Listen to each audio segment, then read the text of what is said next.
Judge, I mean, one of the things that the members of the public are having a hard time understanding is just the belief you're all in the court, you know each other. How could the judges not have known what was going on with these two people? Yeah, that's the big question, right? And you know, Terry, it's something that not only I've struggled with, but all the number of members of the bench have struggled with. And I can tell you this. Some of the absolute most astute, wealthy businessmen in the United States of America invested significant sums of money with Bernard Madoff. Some of the absolute most astute invested millions, their life savings. And those astute businessmen had no idea that their financial planner was robbing them right underneath their eyes. The same is true for the court.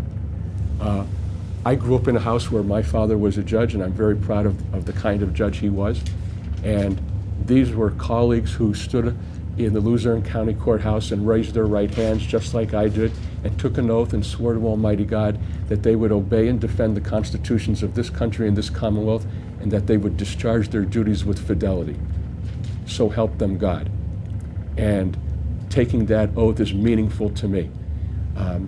I simply could not imagine, and still to date, just find it hard to believe how sitting judges in their capacity, sitting in juvenile court, would take the kind of money they're accused of taking under those circumstances. That was beyond what I could imagine. Additionally, when you answer that question, why didn't we know? My question is, well, what? What didn't we know? Obviously, we didn't know or couldn't know of the wire transfers of the money. I think your paper printed the big chart of the money going from different people to the judges. Well, we certainly weren't made aware of wire transfers. Number two, if you ask, well, what about the juvenile system and what happened in juvenile court?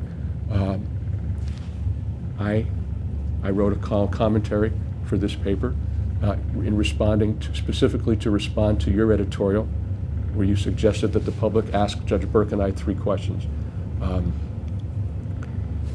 The bulk, 66% of our juvenile cases are done under closed doors. I could just tell you unequivocally, nobody came to me to tell me that juveniles were systemically being denied their right to counsel, or were being systemically denied their knowledge or their knowledge of the right to trial. That just didn't happen, number one. Number two, I could tell you that what I did know, and nobody had asked, I'll disclose it here. In 1999, at the end of 99, when I was finishing my last few months as district attorney, an assistant district attorney of mine, Frank Barletta, who's still in the DA's office, who does the appeals in our office and did them then, came to me and told me that there was a juvenile case in front of Judge Chivarella where he sentenced the juvenile without the availability of counsel, and that the juvenile had filed an appeal to the Superior Court asking that the adjudication and sentence be reversed. And he said, I did the research, there was no on-the-record colloquy, the judge is wrong. How do you want our office to do the brief? And I said, you do the brief agreeing with the position of the defense counsel, and you say he's entitled to a new trial. And I have that brief. And that case was probably the first case that the 2 lawyers from the Philadelphia Center, Juvenile Center, those same 2 lawyers are the lawyers on that appeal. And I agreed and said, this can't happen. We wrote that brief. We said he was wrong. We said he was wrong. And I could tell you, and Dan Pillis actually remembers this better than I do. When Judge Chivarella found out that we took that position, I guess when he got I think we told him or communicated to him that we were taking the position that this defendant is entitled to a new trial. He came down and yelled and screamed and carried on. And Dan Pilitz remembers that better than I do. So when I knew it was in one case, and that case was the basis of a recent article